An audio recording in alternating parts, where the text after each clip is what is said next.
네, 안녕하세요. 주식은 역시 기리기리세 기리십니다. 안녕하세요, 여러분들. 자, 추석까지는 이제 딱 하루가 남았습니다. 그런데 증시가 꽤나 괜찮죠? 내일 또 뜨겁길 바라며 오늘의 경제 소식 빠르게 보도록 하겠습니다. 같이 공부하시죠. 렛츠 기릿!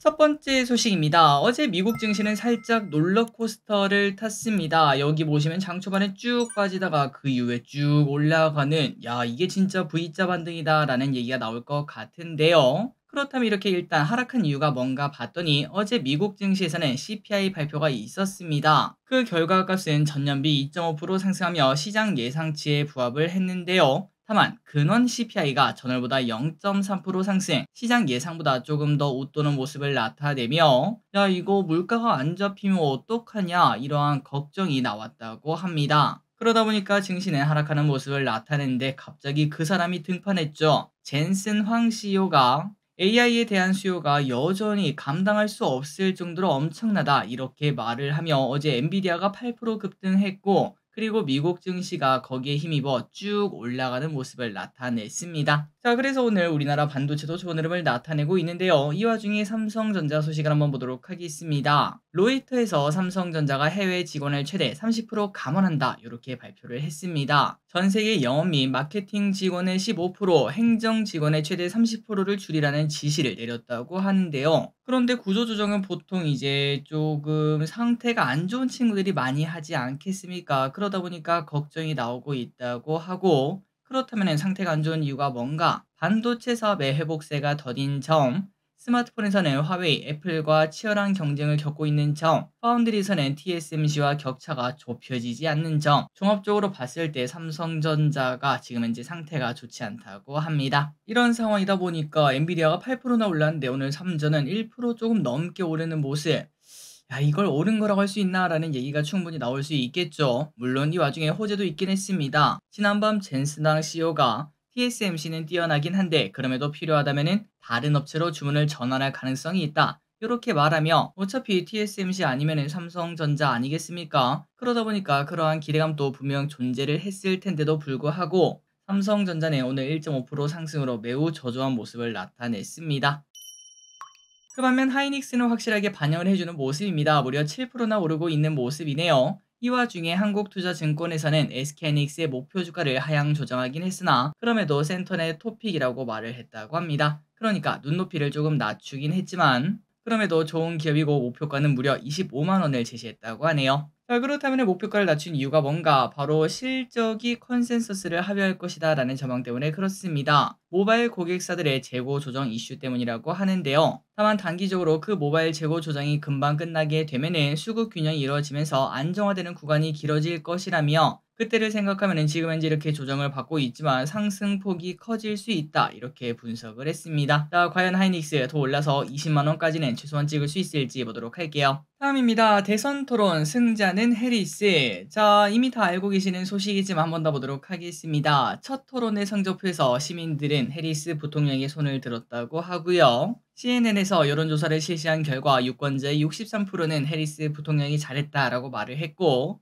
45%는 해리스 부통령을 긍정적으로 본다라고 말을 했습니다. 참고로 토론 이전에 실시한 같은 조사에서는 해리스에 대해서 긍정적인 평가는 39밖에 안 됐는데 토론 한 번에 6%나 올라가 버리는 걸 확인할 수 있네요. 어쨌든 이러한 소식으로 오늘 우리 장 초반에 해리스 관련주가 움직이기도 했습니다. 관련주로는 SDN, 그리고 CS 윈도와 우리바이오 등이 있는데 전부 다 차트가 괜찮은 모습이죠. 해리스가 당선이 될지, 그리고 이 친구들은 더 올라갈 수 있을지 보도록 하겠습니다. 다음입니다. 자, 금투세 때문에 많이 시끌시끌합니다. 결국 최소 유예는 될 것이다 라는 전망이 짙어지고 있는데 한번 관련 내용 보도록 하겠습니다. 저 기립 같은 경우는 당연히 금투세가 없어지길 바라는 사람입니다. 세금을 내는 거를 좋아하는 사람은 없으니까요. 그런데 결국은 그 시끄러운 금투세가 일단 최소 유예는 될 것으로 보인다고 합니다. 자, 그렇다면 그 이유가 뭔가? 지금 민주당 내에서는 조금 부담감이 커지고 있다고 합니다. 최근 들어 저기리시 여기저기서 이제 내용을 좀 보다 보면은 민주당 의원들한테 뭐 연락하는 경우가 꽤나 많다고 해요. 그러다 보니까 분명 부담이 생길 수밖에 없고, 그리고 또 마침 오비 일학인지 아니면 실제로 관련이 있는지는 모르겠으나 금투세 시행이 다가오면서 주가가 폭락하니까 민주당에서 느끼는 부담감이 더 커진다고 해석을 해볼 수 있겠습니다. 그리고 또 이거는 개인적인 생각인데 다들 아시는 지읒, 미음, 새라는 단어 알고 계시죠? 이 단어가 등장하면서 상황이 바뀌었다고 생각합니다. 요게 만약에 제대로 프레임이 씌워지게 돼버린다면은 주식시장은 언제든 올라갈 수도 있지만 하락할 수도 있는 거 아니겠습니까? 다 아시다시피 당연히 출렁출렁거림이 있습니다. 그럼에도 불구하고 주식이 하락할 때마다 저 단어가 등장하게 되면은 당연히 정치인이라면은 큰 부담이 아니겠나라는 생각이 듭니다. 그러다 보니까 지금 민주당 내에서는 강행하자는 극소수밖에 없고 일단은 유예하고 상황을 보자 이러한 이야기가 압도적으로 나오고 있다고 하네요. 어떤 결과 나올지 보도록 하겠습니다. 다음입니다. 자, 요즘 주식시장을 보면은 이상한 놈이 한 명 있습니다. 왼쪽에 하이트론이라는 애 차트를 보면은 이거 뭔가 좀 이상하죠. 그냥 점점점점 찍으면서 계단을 타고 올라가는 걸 확인할 수 있는데요. 이 친구가 뭐 하는 애인지 한번 보도록 하겠습니다. 자, 하이트론이라는 친구가 있습니다. 이 친구는 오늘로 벌써 4연상에 도착을 했다고 하고요. 원래는 이 친구 보안 장비 전문 업체라고 하는데 갑자기 자금 조달 후 신약 개발사 임원진을 영입한다 이러한 얘기가 등장을 했습니다. 그러다 보니까 시장에서는 야 보안 장비 전문 업체가 이제 바이오 주식 되는 거요 라는 논리와 함께 4연속 상한가에 도착하는 모습이라고 하네요. 자, 그런데 뭐 다 아실 겁니다. 말이 안 되죠. 적자 기업이 그리고 시작한다는 것도 아니고 임원진을 영입했다는 이야기만 나왔는데도 불구하고 한 번 상한가까지는 뭐 그렇다고 쳐도 4연상에 도착했다는 게 우리는 보통 이걸 보고 작전 아니냐 이러한 이야기를 할 것 같습니다. 그리고 개인적으로 혹시나 이게 뭐 작전이라면 마지막 시나리오는 실제로 개발에 착수한다, 뭐 어디에 공장을 짓는다, 뭐 이런 얘기를 딱 꺼내면서 마지막 불꽃을 터트리고 고점 치고 끝나지 않을까라는 생각이 드는데요. 그렇다면 우리는 이 기업을 사야 될까요? 당연히 아니겠죠. 그냥 이 주식 사는 돈으로 팝콘만 사서 지켜보기만 하면 될 것 같습니다.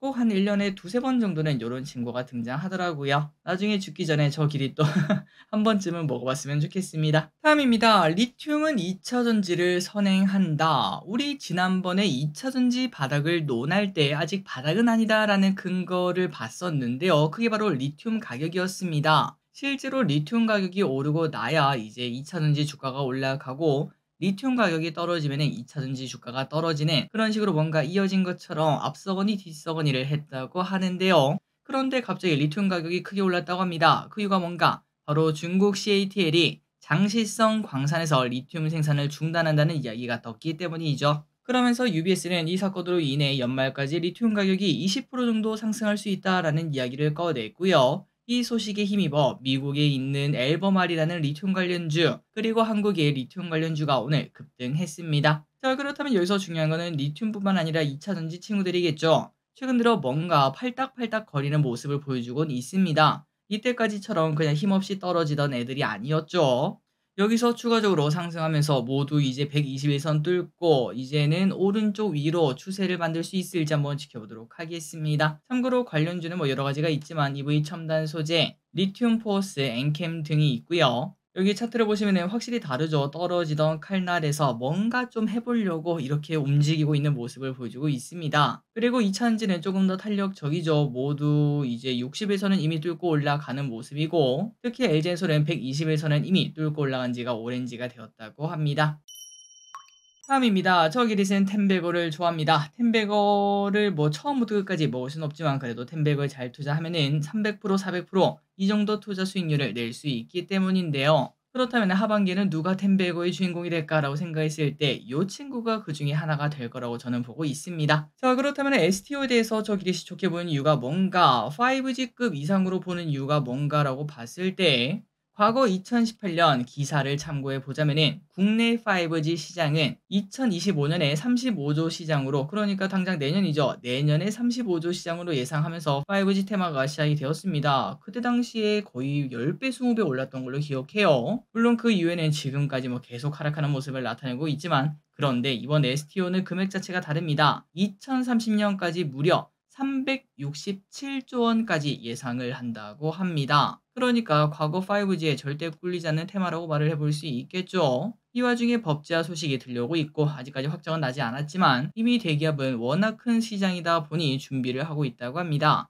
미래에셋증권, SK텔레콤, 하나금융 등은 컨소시엄을 구성해서 이제 대비하는 모습까지 보여준다고 하는데 과연 STO 관련주가 내년 초까지 봤을 때 햄버거에 부합하는 기업이 될 수 있을지 한번 관련주 그다음에 STO에 대해서 보시면 좋을 것 같습니다. 저끼리 또 한 번 더 시간 내서 같이 공부해 보도록 할게요. 다음입니다. 김밥 너무 맛있죠? 그런데 너무 비쌉니다. 진짜 실제로 김밥 4,000원 시대가 왔다고 하는데요. 서민 음식인 김밥 한 줄을 살 때에도 고민을 해야 되는 시기가 왔습니다. 그렇다면 김밥의 실제 가격은 얼마일까? 서울에서 김밥의 평균 가격은 3,485원이라고 합니다. 이는 토핑 하나만 추가해도 뭐 돈가스를 넣던 아니면 참치를 넣던 무조건 4,000원이 넘는다는 의미가 되고요. 그리고 삼겹살 200g은 무려 2만 원을 돌파했고 칼국수도 9,300원을 돌파했다고 합니다. 자, 모든 게 오르고 있습니다. 그런데 내 주식도 제발 좀 빡빡빡 올라줘야 될 텐데 추석 끝나고 나면 좋은 장 오겠죠. 꼭꼭꼭 좋은 흐름이 나타났으면 좋겠습니다. 여러분들도 모두 부자 되세요. 다음입니다. 엔캐리 폭락 때문에 걱정 있으신 분들을 위해서 한번 보도록 하겠습니다. 자, 여전히 한 달 전 폭락의 여진이 남아있는 모습입니다. 이틀 전인가요? 그때도 이제 뭐 엔화가 갑자기 쭉 급등하면서 주가가 하락했던 적이 있었는데요.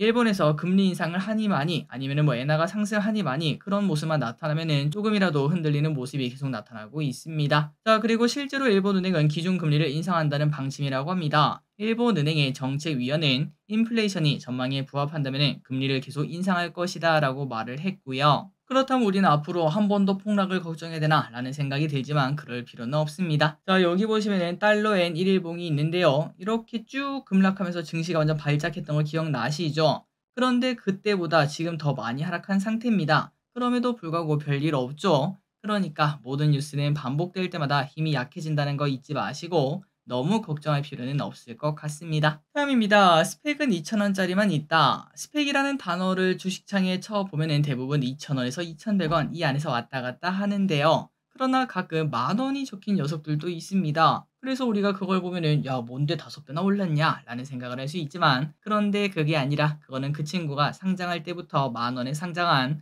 대형 스펙이라서 그렇습니다. 아니 길이 그 스펙은 그 우회 상장 그러니까 합병하는 데 쓰이는 거 아니냐? 맞습니다. 그런데 그거는 이제 소형주 얘기고요. 그 스펙의 크기로는 담지 못하는 시가총액이 큰 대형주도 있지 않겠습니까? 그 녀석들을 타겟으로 만든 게 바로 이 대형 스펙입니다. 그런데 중요한 건 이겁니다. 아직까지 단 한 번도 대형 스펙이 합병에 성공한 적이 없다는 것. 그러다 보니까 시즌 1호 대형 스펙 합병을 노리던 친구들이 그런데 지금은 시즌 1호, 시즌 2호 대형 스펙 상장 폐지가 되어가고 있다고 하네요. 다음입니다. 의대 수시 경쟁률 11대1. 현재 25학년도 의대 수시 모집이 진행되고 있다고 합니다. 모집 인원의 11배에 가까운 지원자가 몰리면서 여기도 흥행이라고 하는데요. 여러분들이 아시다시피 의료계에서는 25년도 의대 정원 유예를 주장하고 있는 상황인데 그런데 이미 수시는 본격화된 상황이다 보니까 정부도 이제는 되돌릴 수도 없다고 합니다. 하지만 내년은 다를 수가 있겠죠. 내년에는 또 되돌리는 거 아니냐 이런 얘기가 나오다 보니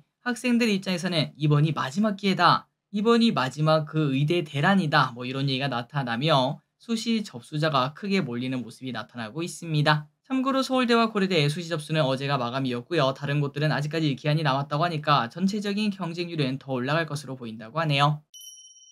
다음입니다. 미중 무역 분쟁 수혜주가 되나? 오늘 시장에서는 자율주행 관련주가 조금 관심을 받았습니다. 물론 반도체 등 다른 섹터가 더 뜨겁긴 했지만 어쨌든 이 친구도 조금 올라서 왜 그런가 봤더니 미국이 중국 그리고 러시아가 설계한 커넥티드 차량 부품이나 소프트웨어를 규제한다 이런 얘기가 나왔기 때문이에요. 그러다 보니까 드론 관련주와 비슷하게 우리나라가 수혜를 받는 거 아니냐 이런 기대감이 나왔다고 합니다. 자, 자율주행은 10월 10일 로보택시 이벤트가 가장 크겠죠. 그때까지 어떤 식으로 움직일지도 보도록 할게요. 다음입니다. 하이브가 오늘 큰 하락을 했습니다. 증시가 정말 좋은데도 불구하고 하락하다 보니까 주주분들의 마음은 찢어지실 것 같은데요. 그렇다면 그 이유가 뭔가? 어제 저녁 뉴진스가 갑작스럽게 라이브 방송을 진행을 했었습니다. 회사 채널이 아닌 새로운 곳으로 영상을 올린 건데요. 현재 하이브와의 갈등 상황을 이야기하고 어려움을 토로했다고 합니다. 그러면서 뉴진스가 원한 건 이거였습니다. 하이브 측에 25년까지 어도를 원래대로 복귀시켜 달라. 그런 식으로까지 이야기를 했다고 하는데요. 그래서 하이브는 또다시 시끄러워질 것을 걱정하다 보니 3%가량 하락했고 오히려 다른 엔터주는 상승하는 모습을 나타냈습니다. 여기 보시면은 JYP와 YG 같은 경우는 올라가는 모습을 나타내지만 그런데 엔터주 주가가 야 진짜 말이 안 나오는 처참한 수준인 걸 확인할 수 있습니다. 다음입니다. 벌써 9월 중순이 되어가는데도 에어컨을 켜고 있습니다. 날씨가 도대체 왜 이러는지 모르겠습니다. 이미 9월의 전교 평균 폭염 일수는 2.1일로 역대 최대치를 넘어섰다고 하고요. 밤에도 난립니다. 열대야일 수도 1.11로 기록을 갱신하고 있다고 합니다. 그런데 중요한 거는 아직까지 끝나지 않았습니다. 추석 연휴까지 덥다고 하는데 날씨가 이러다 보니까 어디가 날릴까요? 맞습니다. 의류업계가 비상입니다. 가을과 겨울 등 의류 매출이 부진할 것이 예상된다고 합니다. 이러다가 진짜 가을 없이 바로 겨울 갈 것 같네요. 마지막입니다. NC소프트 신작이 나왔지만 실적이 많이 아쉽다고 합니다. 10일 기준 호연의 구글 플레이 스토어 매출 순위는 25위, 애플은 38위를 기록하고 아쉽게 하향 곡선을 그리고 있다고 하는데요. 이달 초만 하더라도 18위까지 상승하는 모습을 나타냈으나 다시 하락하고 있습니다. 그러다 보니까 역시 리니지 명가, 리니지 IP가 아니면 안 된다. 그런데 리니지 IP에 대한 그런 평가도 좋지 않다 보니까 NC소프트는 또다시 힘든 시기가 이어지고 있다고 하는데, 참고로 이번 4분기에는 리니지 IP를 이용한 저니 오브 모나크라는 신작을 내놓을 예정이라고 합니다. 과연 역시 리니지 명가다, 이러한 얘기가 다시 등장할 수 있을지 보도록 하겠습니다. 자, 오늘의 공부 여기까지 끝났습니다. 항상 이렇게 같이 공부해서 진심으로 감사합니다. 지금까지 길이셨습니다. 빠이요.